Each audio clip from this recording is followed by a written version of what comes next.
بسم الله النور بسم الله النور بسم الله نور النور بسم الله النور بسم الله النور بسم الله نور النور بسم الله نور على نور بسم الله نور على نور بسم الله نور على نور بسم الله نور على نور بسم الله الذي هو مدبر الأمور. باللہ من الشیطان الرجیم. بسم اللہ الرحمن الرحیم.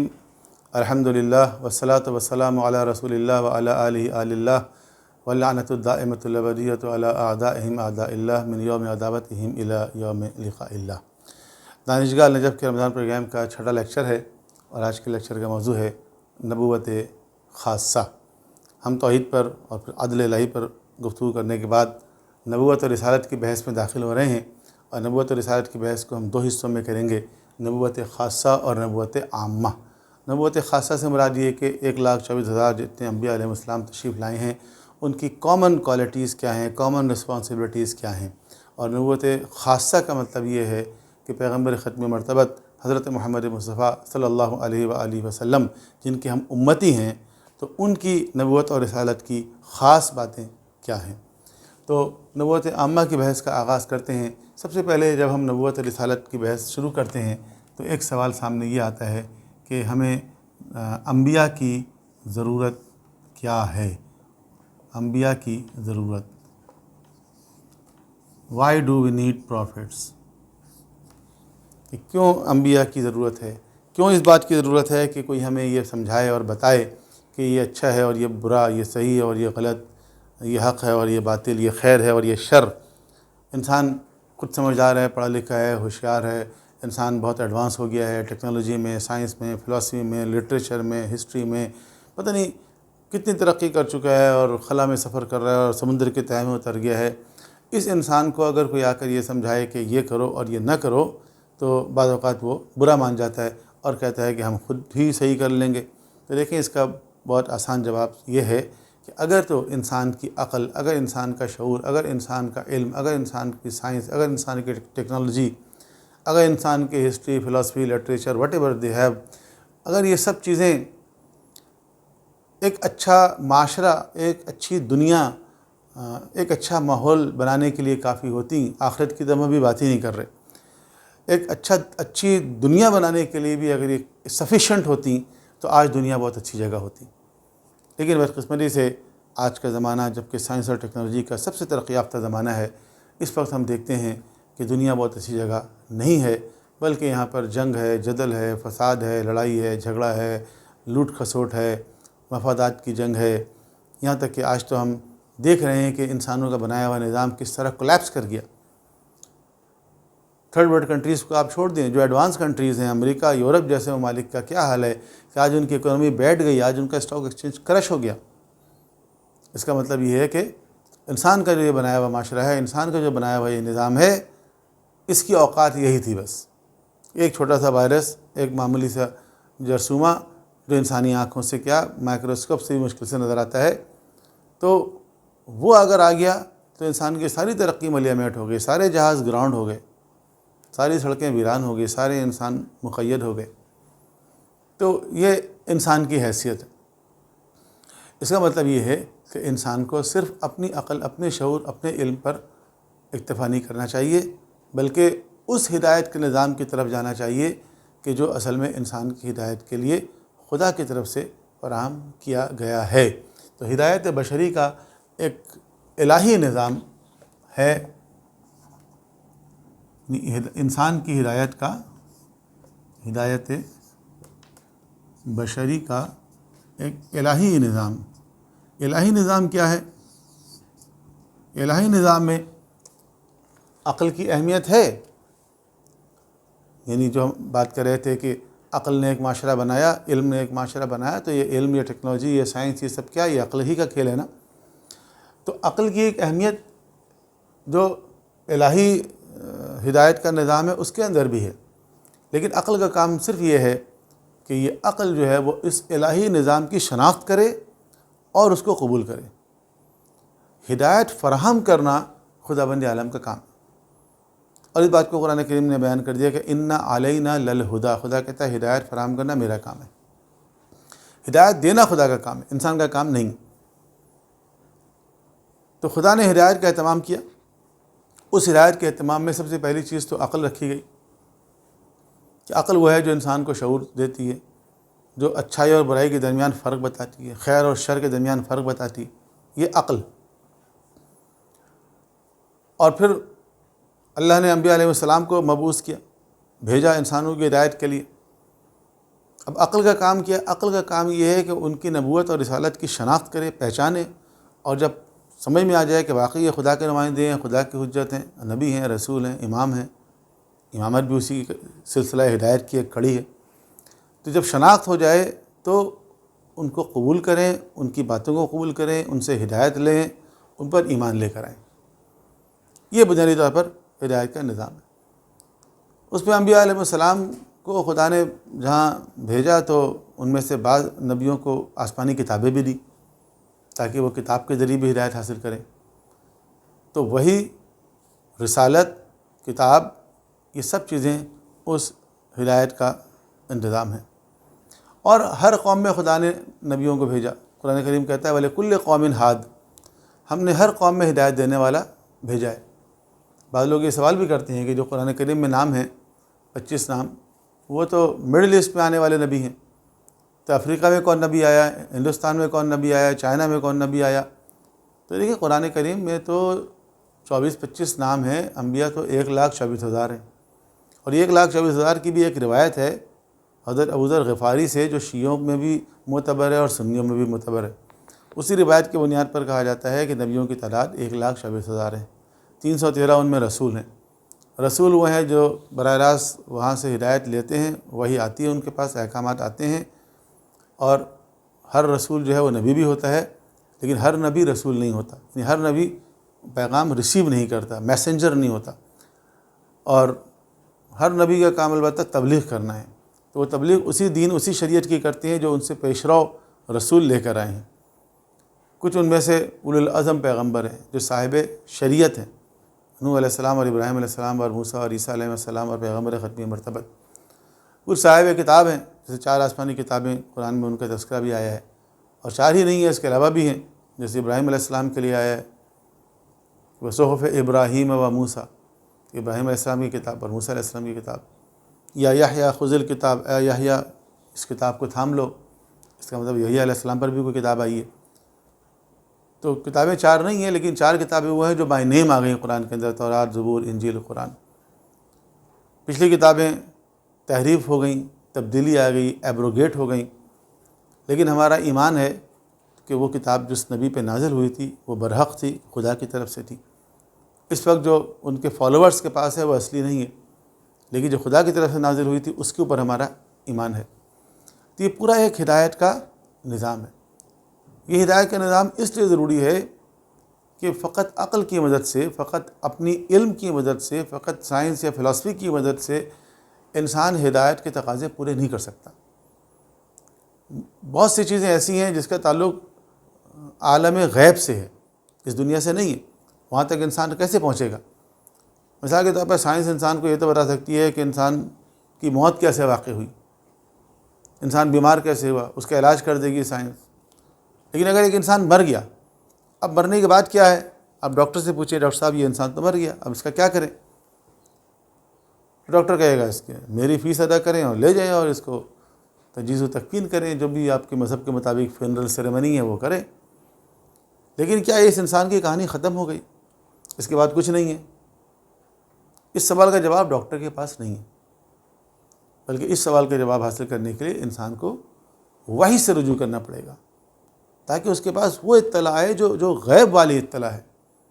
تلک انباء الغیب نوحیہ الیک، یہ غیب کی باتیں ہیں جو ہم آپ کی طرف وحی کے ذریعے بھیجتے ہیں۔ تو مرنے کے بعد کیا ہوگا، عالم برزخ کیا ہے، عالم آخرت کیا ہے، صراط کیا ہے، میزان کیا ہے، مرصاد کیا ہے، جنت کیا ہے، جہنم کیا ہے، یہ غیب کی باتیں ہیں۔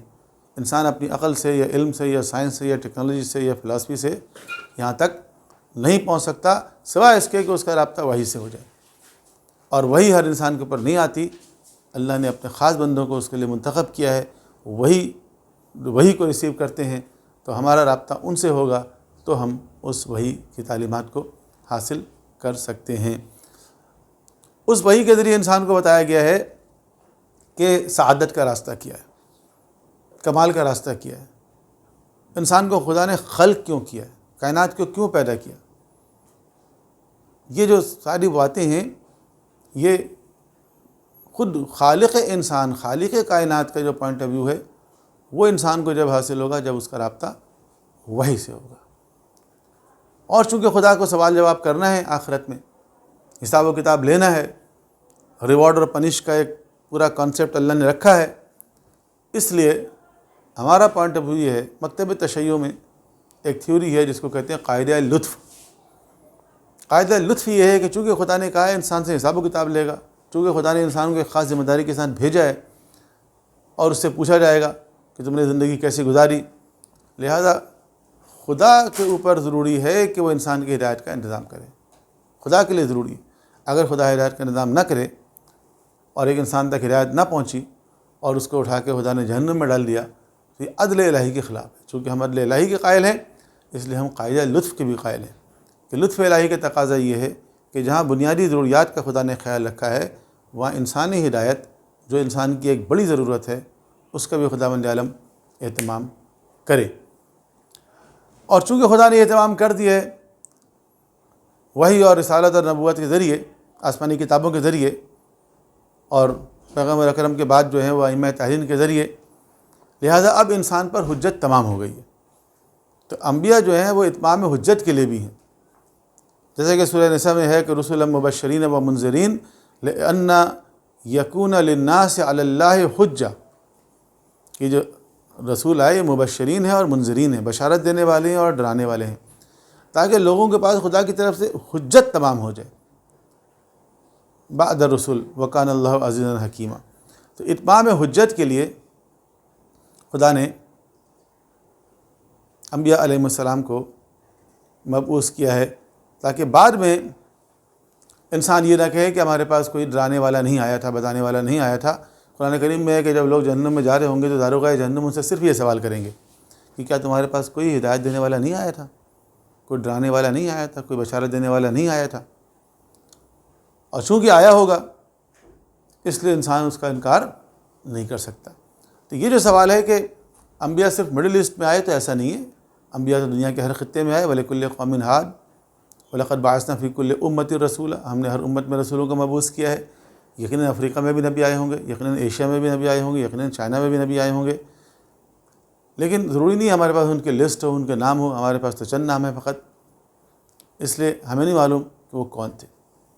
البتہ ایک سوال اور کیا جاتا ہے کہ وہ لوگ جو مختلف خطوں میں آئے اور وہ اپنی اپنی قوموں کے لیے ایک ریفارمر تھے، مصلح تھے، تو کیا ان کو نبی یا رسول کہہ سکتے ہیں؟ کیا گوتم بدھ نبی تھا؟ کیا مانی نبی تھا؟ کیا کنفیوشس نبی تھا؟ کیا زرتشت نبی تھا؟ کیا کرشن جی نبی تھے؟ تو دیکھیں ایک جنرل بات یہ ہے کہ جب تک کسی کی نبوت اور رسالت ذاتی طور پر ثابت نہ ہو جائے اس وقت تک اس کو نبی نہیں کہہ سکتے، یعنی اس کی نبوت پر ایمان نہیں لا سکتے۔ لیکن پیغمبر اکرم صلی اللہ علیہ وآلہ وسلم سے پہلے مختلف قوموں میں جو ریفارمرز گزرے ہیں، مصلحین گزرے ہیں، جو اپنی قوم میں اصلاح کیا کرتے تھے، ان کے نبی اور رسول ہونے کا امکان پایا جاتا ہے، چانس ہے، لیکن ہم ان کی نبوت کا اعلان نہیں کر سکتے، اس کا اقرار نہیں کر سکتے، امکان ضرور پایا جاتا ہے۔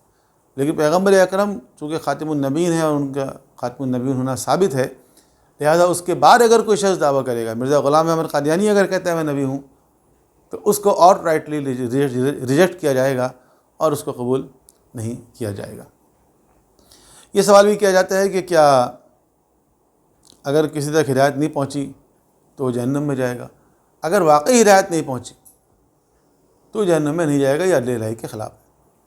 اس کے ساتھ کیا ہوگا، اس کے مختلف آپشنز روایتوں میں ہیں، اس وقت نہیں ہے کہ ہم تفصیل میں جائیں۔ ہم آتے ہیں انبیاء کی صفات کی طرف۔ کہ انبیاء علیہ السلام کی صفات کیا ہیں. صفات انبیاء. دیکھیے انبیاء وہ ہیں کہ جو انسان اور خدا کے درمیان رابطے کا ذریعہ ہیں، مڈل مین کا کردار ادا کر رہے ہیں. وہاں سے ہدایت کو ریسیو کرتے ہیں، آگے انسانوں کو ہدایت پرووائڈ کرتے ہیں. ان کے اندر دو طرح کی صفات ہوتی ہیں. کچھ صفات وہ ہوتی ہیں جو عام انسانوں والی ہوتی ہیں، کچھ صفات وہ ہوتی ہیں جو عام انسانوں سے مختلف ہوتی ہیں. وہ صفات جو عام انسانوں والی ہوتی ہیں ان میں سر فہرست جو ہے وہ ہے بشریت، یعنی وہ انسان ہوتے ہیں. جتنے بھی انبیاء ہیں وہ انسان ہیں. اللہ نے انسانوں میں سے نبی کو بنایا ہے اس لیے کہ انسانوں کی ہدایت کرنی ہے، انسانوں کا معلم بنانا ہے.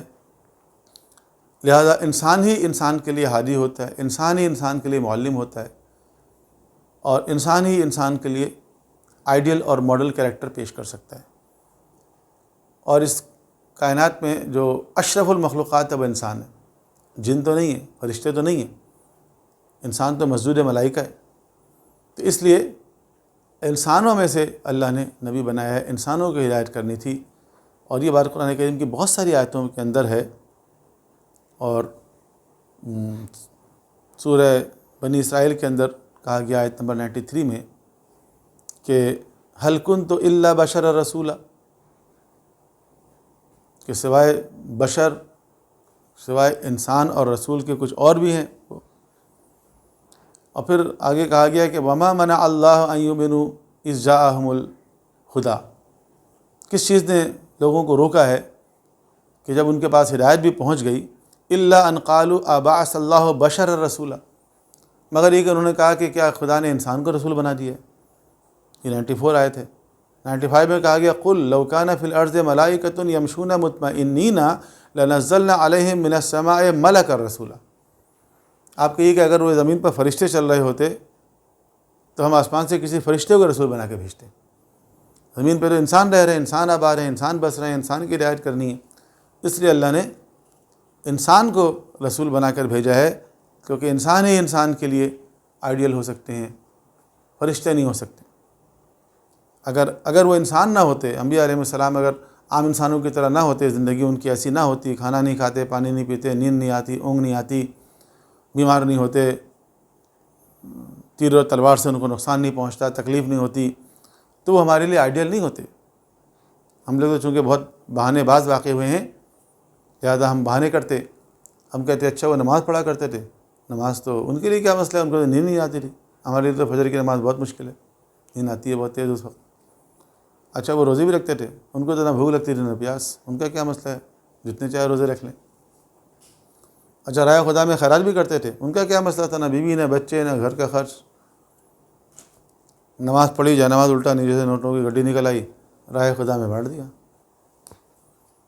جہاد کرتے تھے، کوئی بات نہیں، جا کے کھڑے ہو جایا کرتے تھے میدان جنگ میں، تیر آ کے ٹکراتا تھا گر جاتا تھا، تلوار آ کے لگتی تھی ٹوٹ جاتی تھی.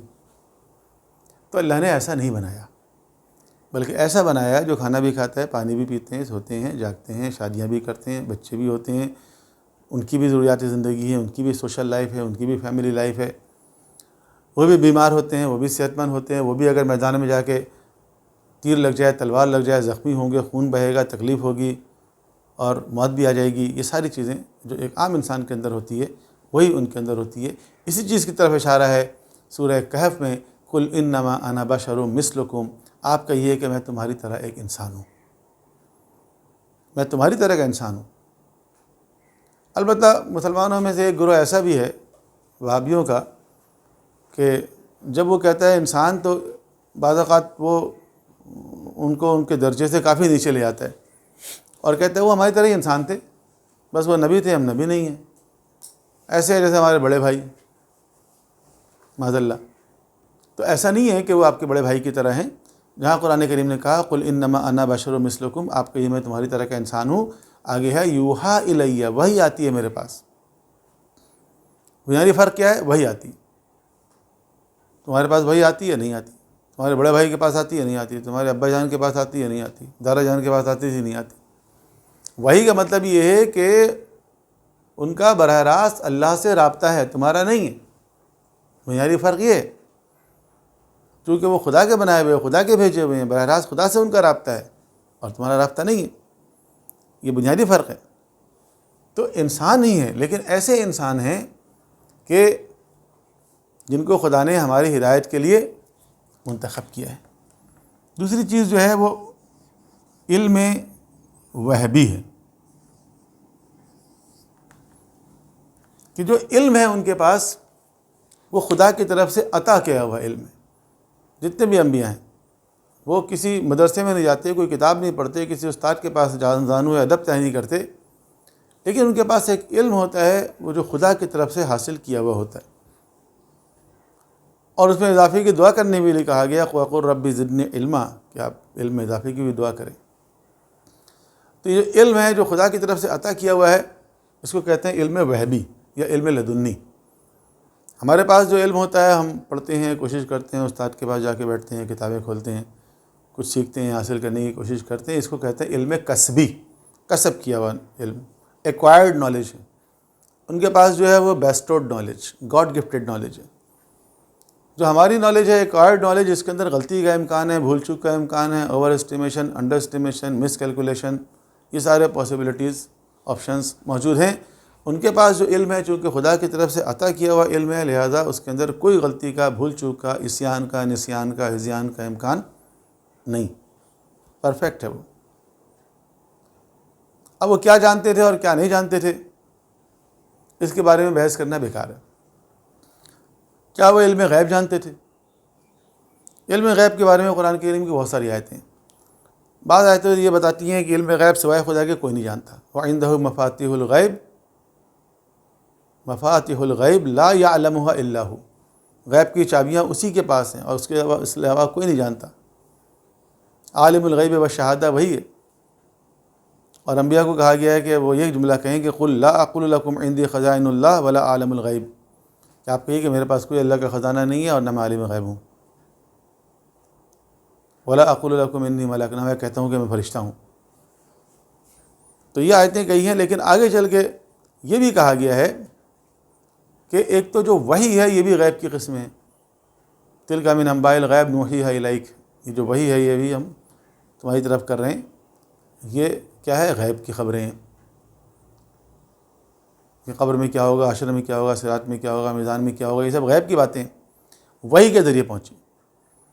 دوسری طرف سورہ جن میں کہا گیا کہ عالم الغیب فلا یظہر علی غیبہ احدا، کہ عالم غیب تو خدا ہے اور اپنے غیب کو کسی پر ظاہر نہیں کرتا، الا من ارتضی من رسول، مگر رسولوں میں سے بھی سلیکٹڈ پر۔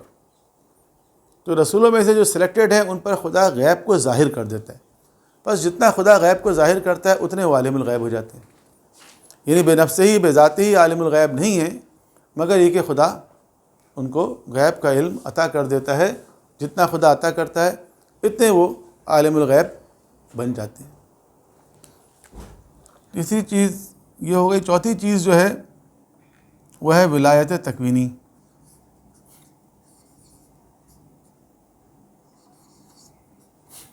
ولایت تکوینی یہ ہے کہ خدا نے ان کو اس کائنات میں تصرف کے کچھ خاص ایسے اختیارات دیے ہیں جو عام لوگوں کو نہیں دیے۔ جیسے عیسیٰ علیہ السلام کے بارے میں قرآن میں ہے کہ وَرَسُولًا إِلَىٰ بَنِي اسرائیل، کہ بنی اسرائیل کی طرف اللہ نے رسول بنا کے بھیجا، تو انہوں نے کہا کہ انی قد جئتکم بآیۃ من ربکم، میں تمہارے رب کی طرف سے نشانی لے کر آیا ہوں، اور وہ یہ ہے کہ انی اخلق لکم من الطین کہیئۃ الطیر، کہ میں پرندے کا ایک اسٹرکچر بناؤں گا مٹی سے، فانفخ فیہ، پھونک ماروں گا اس میں، فیکون طیرا باذن اللہ، اللہ کے حکم سے پرندہ بن جائے گا۔ یعنی پرندے کے ساخت کو بنانے، اسٹرکچر کو بنانے کو انہوں نے اپنی طرف منسوب کیا، لیکن جب پرندہ بنے گا یعنی زندہ ہو جائے گا وہ خدا کے حکم سے ہوگا۔ یا میں ابرہ الاکمہ والابرص واحیی الموت باذن اللہ، کہ میں مادرزاد اندھے کو بینائی واپس لے آؤں گا، میں یہاں تک کہ مردے کو بھی زندہ کر دوں گا اللہ کے حکم سے، اور جو برس کے مریض ہیں ان کو بھی صحیح کر دوں گا۔ وَأُنَبِّئُكُم بِمَا تَأْكُلُونَ وَمَا تَدَّخِرُونَ فِي بُيُوتِكُم، اور میں بتاؤں گا کیا تم کھا کے آئے ہو اور کیا گھر میں اسٹاک کر کے آئے ہو۔ سورہ آل عمران کی آیت نمبر 49 میں۔ تو دیکھیں حضرت عیسیٰ علیہ السلام تو یہ باتیں جانتے تھے کہ کیا کھا کے آئے ہو اور کیا اسٹاک کر کے آئے ہو، یہ سب کیسے جانتے تھے؟ یا ان کو جو خدا نے یہ معجزات عطا کیے کہ وہ مردے کو بھی زندہ کر دیتے تھے، یہ اصل میں تکوینی ولایت ہے۔ تکوینی ولایت میں اور تفویض میں فرق۔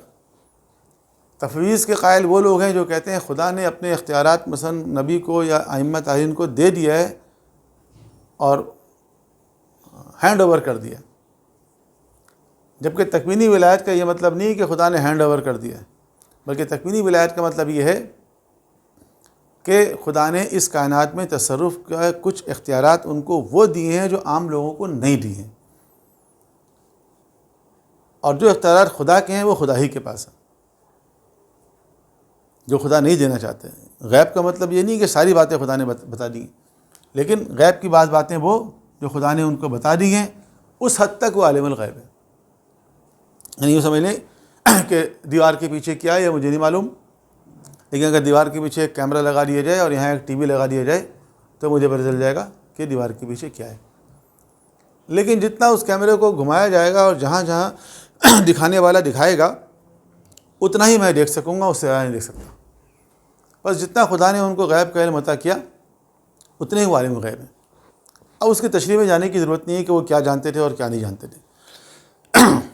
اگلی چیز جو ہے وہ ہے عصمت۔ عصمت کا مطلب یہ ہے کہ وہ معصوم ہے، ہر طرح کے گناہ سے، غلطی سے، عیب سے وہ پاک ہے، برائی سے، اور اس میں صرف یہ نہیں ہے کہ دین پہنچانے کی حد تک معصوم ہے۔ خدا انبیاء کی عصمت کے قائل تو وہ لوگ بھی ہیں جو انبیاء کی غلطیوں کو ڈھونڈ ڈھونڈ کے بتاتے ہیں، کتابیں لکھی ہیں انہوں نے۔ ان کا کہنا یہ ہے کہ انبیاء معصوم ہیں لیکن فقط دین پہنچانے کی حد تک معصوم ہیں، باقی وہ عام انسانوں کی طرح ہیں۔ ہم یہ کہتے ہیں ایسا نہیں ہے، عام زندگی میں بھی وہ معصوم ہیں اور ان سے کوئی ایسا کام نہیں ہوتا جو خلاف عصمت ہے۔ یعنی اگر وہ دو آدمیوں کے درمیان اختلافی معاملے میں فیصلہ کریں گے تو صحیح فیصلہ کریں گے، اگر دینی معاملے میں کسی چیز کی امپلیمنٹیشن کریں گے صحیح کریں گے،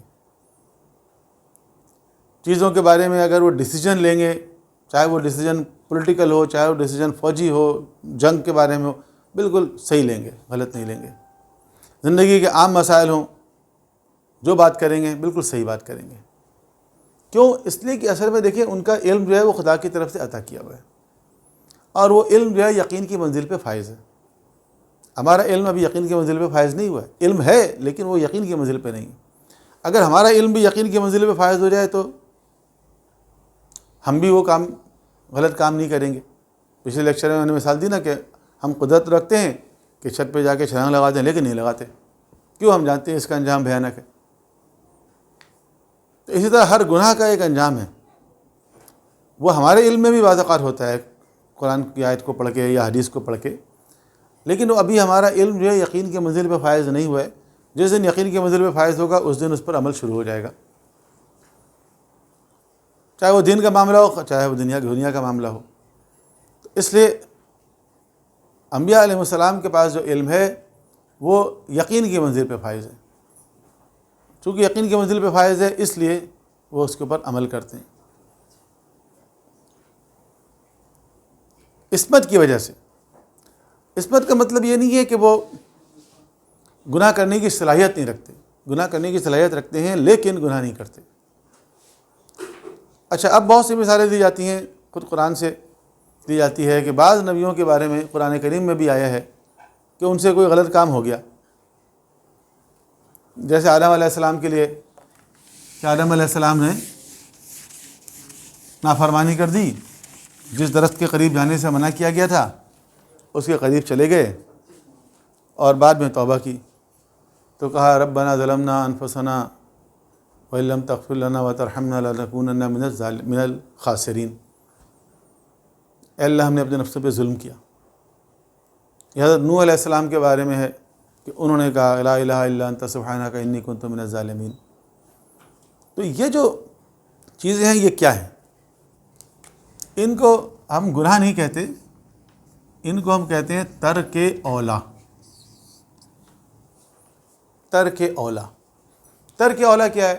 ترک اولا یہ ہے کہ خداوند عالم نے جن کو نبی بنایا ہے، رسول بنایا ہے، علم عطا کیا ہے، منصب نبوت و رسالت پہ فائز کیا ہے، لوگوں میں سے ان کو منتخب کیا ہے، لوگوں کو ان کی اطاعت اور فرمانبرداری کا حکم دیا ہے.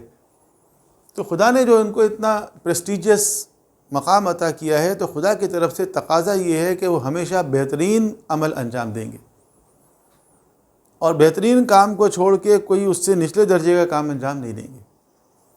اگر وہ کوئی ایسا عمل انجام دے دیں جو بہترین عمل نہ ہو، بلکہ اس سے دوسرے درجے کا کام ہو، تیسرے درجے کا کام ہو، تو خدا کی طرف سے سرزنش ہوتی ہے، کیونکہ انہوں نے اولا کام کو ترک کر دیا. اولا یعنی دا بیسٹ، انہوں نے دا بیسٹ کو چھوڑ دیا اور دوسرے درجے کا کام کر لیا. یہ دوسرے درجے کا کام گناہ نہیں ہے، اگر عام لوگ وہ کریں گے تو ان کے لیے گناہ نہیں ہے، لیکن چونکہ خدا نے ان کو کہا تھا کہ یہ کام نہیں کرنا، جیسے آدم علیہ السلام سے کہا لا تقربا هذه الشجرہ، اس درخت کے قریب نہیں آنا. اب نہیں جانا جو خدا کا آرڈر ہے، صیغہ امر ہے. ایک بحث آتی ہے کہ یہ امر کا صیغہ ہے، تو امر کے صیغے کی بھی قسمیں ہیں کہ امر مولوی ہے یا امر ارشادی ہے. کیا فقط نصیحت ہے کہ یہاں نہیں جانا، جاؤ گے تو مثلا یہ ہو جائے گا، نقصان ہو جائے گا. اب وہ چلے گئے، اب چلے گئے بظاہر خدا کی نافرمانی ہے، لیکن کس امر کی نافرمانی ہے؟ ارشادی کی ہے، کہ نصیحت کی گئی تھی انہوں نے فالو نہیں کیا. گناہ نہیں ہوا، لیکن ترک اولا ہو گیا. اب اگر کوئی ایسا کام وہ انجام دے دیتے ہیں جو ان کے مقام اور مرتبے اور اسٹیٹس کے مطابق نہیں ہے، تو خدا کی طرف سے سرزنش ہوتی ہے، اور وہ خود بھی یہ سمجھتے ہیں جیسے انہوں نے گناہ کبیرہ کر دیا ہو. اس لیے وہ روتے ہیں، گڑگڑاتے ہیں، توبہ کرتے ہیں، معافی مانگتے ہیں، اور خدا بھی ان کو وارن کرتا ہے. لیکن یہ چیز ان کے عصمت کے منافی نہیں ہے، یہ چیز ان کی عصمت کے منافی نہیں، کیونکہ انبیاء علیہ السلام کا معصوم ہونا اس لیے ضروری ہے کہ وہ امت کے لیے آئیڈیل اور ماڈل ہیں. تو جو ماڈل ہے، جو ماسٹر پیس آپ دیتے ہیں کہ جی ایسا بنانا ہے ایک پروڈکٹ، تو اسی کے اندر اگر کوئی فالٹ ہو تو اس سے جتنی کاپی بنے گی وہ سب فالٹی بنے گی.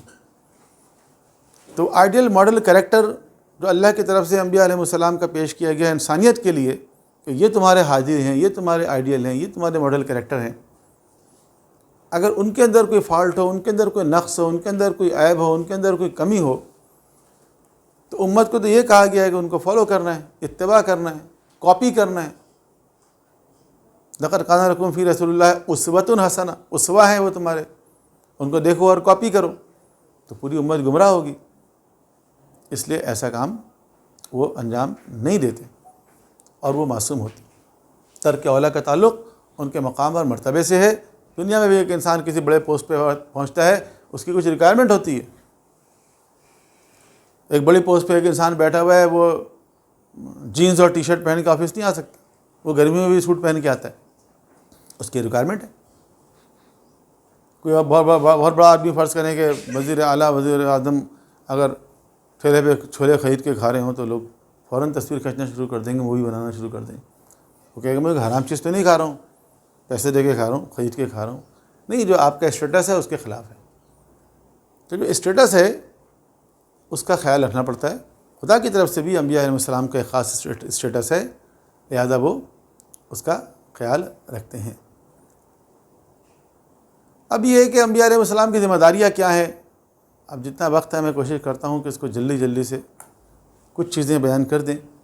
جو بچ جائیں گی وہ اگلے لیکچر میں بیان کریں گے. اس کو ہم کہتے ہیں وظائف انبیاء. انبیاء کے وظائف اور فرائض کیا ہیں. انبیاء کے وظائف، duties and responsibilities of prophets. سب سے پہلی چیز تو یہ ہے کہ وہ مربی ہیں. مربی یعنی تربیت کرنے والے ہیں، اور معلم ہیں یعنی استاد ہیں، ٹیچر ہیں. وَالَّذِي بَعَثَ فِي الْأُمِّيِّينَ رَسُولًا مِّنْهُمْ يَتْلُو عَلَيْهِمْ آيَاتِهِ وَيُزَكِّيهِمْ وَيُعَلِّمُهُمُ الْكِتَابَ وَالْحِكْمَةَ. یتلو علیہم آیاتہ، یہ آیت قرآن میں 4 مقامات پر ہے تقریباً معمولی سے فرق کے ساتھ. یہ سورہ جمعہ کی آیت نمبر 2 پڑھ رہا ہوں میں. یتلو علیہم آیاتہ کہ آیات الہی کی تلاوت کرتا ہے، وَيُزَكِّيهِمْ اور ان کا تزکیہ نفس کرتا ہے، وَيُعَلِّمُهُمُ الْكِتَابَ وَالْحِكْمَةَ اور کتاب و حکمت کی تعلیم دیتا ہے. تربیت اور تعلیم، یہ 2 بنیادی کام جو ہے وہ یہاں پر ہے. دوسری چیز جو ہے وہ یہ ہے کہ وہ شارع ہیں. شارع کا مطلب ہے شریعت لانے والے. اگر آپ کو شریعت چاہیے تو ان سے لیں، جو وہ دیں گے وہ شریعت ہے. وما آتاکم الرسول فخذوہ، رسول جو تمہیں دیں وہ لے لو. وما نہاکم عنہ فانتہوا، جس چیز سے منع کر دیں رک جاؤ. سورہ حشر کی آیت نمبر 7 ہے. کیونکہ شارع وہ ہیں، جو کچھ وہ دے رہے ہیں وہ دین ہے، وہی شریعت ہے، وہی اسلام ہے. گزشتہ انبیاء کے لیے بھی یہی ہے، جو وہ دے رہے ہیں ان کی امت کے لیے وہی دین ہے، وہی شریعت ہے. تیسری چیز جو ہے وہ یہ ہے کہ وہ شارح بھی ہیں. شارح یعنی شرح کرنے والے، تشریح کرنے والے، تشریح کرنے والے. کس چیز کی تشریح کرنے والے؟ شارح کتاب، کتاب کی تشریح کرنے والے. مثلا قرآن کریم پیغمبر اکرم پہ نازل ہوا تو قرآن کریم کی تشریح تو ہو رہی ہے ہر دور میں، لیکن وہ تشریح جو پیغمبر اکرم نے کر دی وہ فرسٹ ہینڈ تشریح ہے.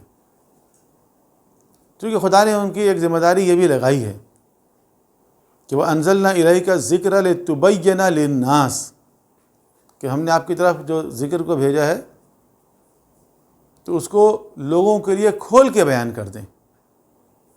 لتبین للناس ما نزل الیہم، جو ان کی طرف نازل کیا گیا ان کو کھول کے بیان کر دیں. وَلَعَلَّهُمْ يَتَفَكَّرُونَ، تو کھول کے بیان کرنا کا مطلب کیا ہے؟ سورہ نحل کی آیت نمبر 44 ہے یہ، کہ کتاب کی شرح کریں، ایکسپلین کریں، تشریح کر کے بتائیں. ویسے معلم کا مطلب بھی کم و بیش یہی ہے کہ تشریح کر کے بتائیں. چوتھی چیز جو ہے وہ ہے قاضی. اختلافی معاملات میں وہ قاضی ہیں. امت میں جب اختلاف ہو جائے گا تو امت کی ذمہ داری ہے کہ وہ ان سے رجوع کرے. وَمَا كَانَ لِمُؤْمِنٍ وَلَا مُؤْمِنَةٍ اذا قضى اللہ ورسولہ، کہ اگر اللہ اور اس کا رسول کسی چیز کا فیصلہ کر دیں تو کسی مومن یا کسی مومنہ کو اب یہ حق نہیں ہے کہ امراً ان یکون لہم الخیارہ، کہ اس امر میں اب اس کے لیے کوئی اختیار باقی رہے. یہ سورہ احزاب کی آیت نمبر 36 ہے. اور سورہ مائدہ میں کہا گیا ہے کہ فلا وربک لا یؤمنون حتی یحکموک فیما شجر بینہم، اور تیرے رب کی قسم یہ اس وقت تک مومن نہیں ہو سکتے جب تک کہ اپنے اختلافی فیصلے کو، اختلافی معاملات کو آپ کے پاس آ کے سیٹل نہ کروائیں. ثم لا یجدوا فی انفسہم حرجا مما قضیت، اور جب آپ فیصلہ کر دیں تو پھر اپنے دل میں تنگی محسوس نہ کریں. وہ یسلموا تسلیما، اور اپنے دل سے اس کو تسلیم کریں. یہ سورہ نساء کی آیت نمبر 65 ہے. یعنی جب اللہ کے رسول فیصلہ کر دیں تو اس کو قبول کرو، اس کے لیے دل میں تنگی بھی محسوس نہ کرو. جیسے دنیا کی عدالتوں میں ہوتا ہے نا، سیشن کورٹ میں فیصلہ ہوگا، ہائی کورٹ میں چلے گئے، ہائی کورٹ میں ہو گیا سپریم کورٹ میں چلے گئے. یہاں ایسا نہیں ہے. یہاں جب فیصلہ ہو گیا تو وہ ہو گیا، اب اس کے اندر کوئی تبدیلی نہیں آ سکتی. اور پانچویں چیز جو ہے وہ ہے ہادی یا رہبر، کہ وہ اس امت کے ہادی اور رہبر ہیں. امت سے کہا گیا اطیعوا اللہ و اطیعوا الرسول، اللہ کی اطاعت کرو، رسول کی اطاعت کرو.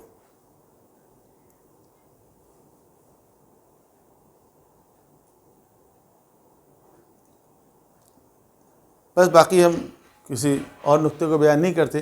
آج کی گفتگو کو یہیں پر روک دیتے ہیں کہ انبیاء علیہ السلام کے وظائف اور فرائض جو ہیں ان میں سے موٹے موٹے یہ ہیں، باقی کچھ اور بھی ہیں، ان کو پھر کسی وقت آپ لوگ سمجھنے کی کوشش کیجیے گا.